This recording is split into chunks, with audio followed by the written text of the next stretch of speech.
Let's start with these numbers coming out of your side of the business. 2023, you added a record 37K net new clients. That's up 50% versus the prior year. Where has that business come from? Yeah, it's a great question. We've seen tremendous interest in clients working with financial advisors. We chalk that up to a couple things, John. We look at the pace of wealth creation in this country, which is accelerating. It's really doubled when you look at U.S. household financial assets for wealth management in the last 10 years. We don't see that slowing down. You see the wealth transfer, the great wealth transfer. It's not going to happen. It's happening now. And the world's becoming more complex, not less. So all that backdrop really leads to more and more clients realizing the value and the need for professional financial advice delivered by a human being.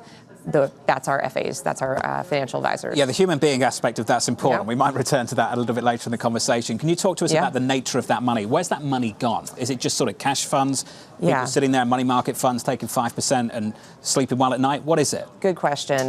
We've seen a shift. Prior to the fourth quarter of last year, we did see our cash balances really grow, really to a level that was 3 times prior to the current rate hike cycle.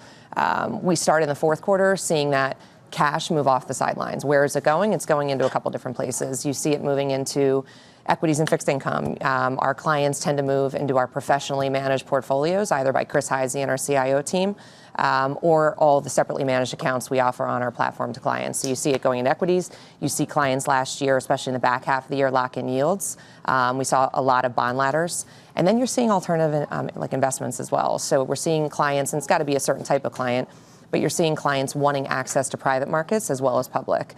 And our AI assets have doubled in the past 5 years. I just am wondering, just going back to where is the money coming from, is it all the same households that are just building their wealth and then able to come to you? Or is this actually a broadening net where people are earning more and able to invest a greater proportion of their assets? I think it's both. There is a lot of wealth creation that still is happening. Businesses are continuing to be sold. Liquidity is being generated. Wealth is being transferred between generations. You look at baby boomers, which control half of the wealth. That's ages 59 to 77. That's an age demographic where money's not going to transfer. It's starting to transfer. It already is. So you're seeing all the above. And those are all the clients that we can serve. The reason why I ask this is because I think about sort of this idea that consumers have locked in benchmark rates if they have mortgages, if they already have bought a house. They aren't paying that much more in interest, but they're earning much more, not only in interest from even short-term instruments, but also from an equity market that's doing just fine. So this is where it comes from, that easy financial conditions, that basically these are consumers that have much more spending capacity. How much is that sort of possible to continue? How much do you see that as like sort of something that has legs? Listen, we still see a tremendous amount of cash on the sidelines. I think that's come up here earlier in the program. So that money is going to get put to work. We look at that money, like I said, as of the fourth quarter, we see that money moving into our fee-based platforms at a really high rate. We're on pace to well exceed last year what we saw.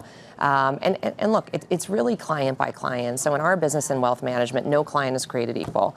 Our financial advisors work with our clients, figure out liquidity needs, how much money do they have to have on the sidelines, how much money should they put to work, what's their risk tolerance, their time horizon, their comfort level with risk, what are their growth projections, and all that is done in a financial planning context. And most of our clients are asset allocated.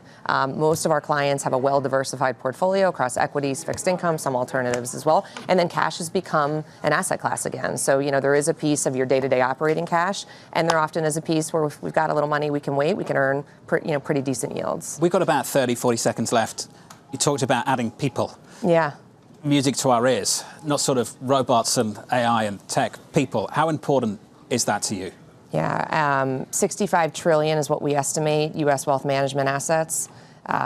This is a business that is, we believe, best led by human beings. So you need more advisors to go up against that marketplace to complement the existing FAs we have today. And before you let me go, it's Women's History Month, so I'd be remiss if I didn't acknowledge that opportunity, both for our terrific women financial advisors that are here, that lead the industry, as well as talent that should absolutely come into this profession. We need more women to come here and face off against the market.